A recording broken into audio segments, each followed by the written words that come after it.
Alors, bienvenue sur notre exploitation. Je vais vous parler de notre manière de semer les blés IP Suisse sans herbicide.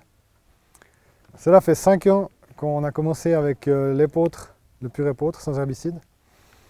C'est une culture assez facile pour commencer parce qu'elle est assez grande, elle concurrence bien les mauvaises herbes. Et il y a peu d'azote, donc moins de pousses des mauvaises herbes. En général, on sème les blés au mois de novembre. Donc on est souvent après pommes de terre. En ce moment plus tard, ça nous permet d'avoir moins de levée de mauvaises herbes. Alors après la récolte des pommes de terre, on a décompacté directement. Après, on a fait des épandages de fumier et lisier. Et du coup, on travaille avec un outil à dents juste avant le semis. Donc ça nous permet d'avoir assez de matière organique avec le fumier pour éviter la croûtage au printemps. Et on garde aussi une structure avec assez de motte. Alors ici, on sème le mélange Isuela. Donc on a une densité assez élevée car on est tard. On augmente la densité d'environ 10% pour compenser l'arrachement dû au passage de la hersetterie et aussi du fait qu'on est plus tard.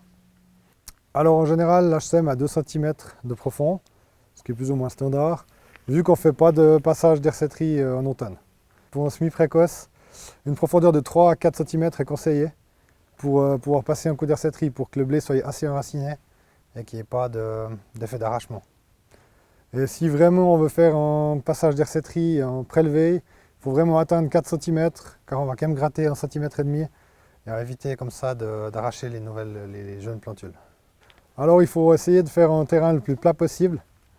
Donc boucher les raies de charrue, éviter les petites bosses et les ourlets de terre afin que le matériel de désherbage mécanique puisse faire le travail le plus efficace possible. Et en plus, le batteur vous sera reconnaissant et vous fera une belle récolte.